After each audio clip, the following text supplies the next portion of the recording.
എന്തൊക്കെ തന്റെ ഡിമാൻഡ്സ് കേക്കട്ടെ? 1. പട്ടിക്ക് താമസിക്കാൻ ഫ്ലാറ്റ് വേണം. ഫ്ലാറ്റോ? പട്ടി ഫ്ലാറ്റിലാണോ സാർ താമസിപ്പിക്കുന്നത്? കൂട്ടിലല്ലേ? ഇത് എവന് താമസിക്കാനാണ്? വെറുതെ സർക്കാരിന് അയാൾ പറയട്ടെ. പറഞ്ഞോട്ടെ. 2. പട്ടിക്ക് സഞ്ചരിക്കാൻ AC കാർ വേണം. ഇവിടെ SIക്ക് സഞ്ചരിക്കാൻ കാറില്ല, പിന്നെ ആ പട്ടിക്ക് AC കാർ. നിനക്ക് കാറില്ല? അയ്യോ, അത് ഞാൻ പറയത്തില്ല. കഴിഞ്ഞോ തന്റെ ഡിമാൻഡ്സ്? ഇല്ല സാർ. ഇനിയുണ്ടോ? ഓ, ഈ പട്ടിക്ക് മെനു ഉണ്ട് സാർ. അതെല്ലാവർക്കും ഉള്ളതല്ലേ സാർ? എന്റെ പട്ടിയുടെ മെനു ഈ സാർ നോക്കണം.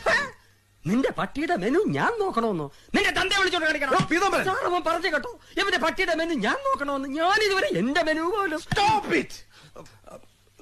തന്റെ മെനു കാണട്ടെ. ഏ സാർ ഇത്രയ്ക്ക് ചീപ്പാണോ? ഇതാ സാർ, മുട്ട, ഹോർലിക്സ്, ചിക്കൻ, മിൽക്ക് രാവിലെ. ഇതാണല്ലേ മെനു? അപ്പൊ ഞാൻ ഉദ്ദേശിച്ച സാധനമല്ല. ബട്ടർ, ബീഫ് ഒലത്തിയത്, ഒലത്താത്ത 2 times with bread and omelette, chicken chips. കഴിഞ്ഞോ? ഇല്ല സാർ. ഇതിനൊരു അന്ത്യമില്ലേ?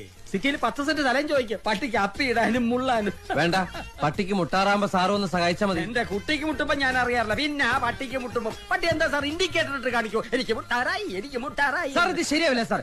എന്നെ എന്റെ ഇവിടെ വരാത്ത പട്ടി ഇൻസൾട്ട് ചെയ്യാണ് സാർ. ഇനി ഒരു നിമിഷം പോലും ഞാൻ ഇവിടെ നിൽക്കില്ല.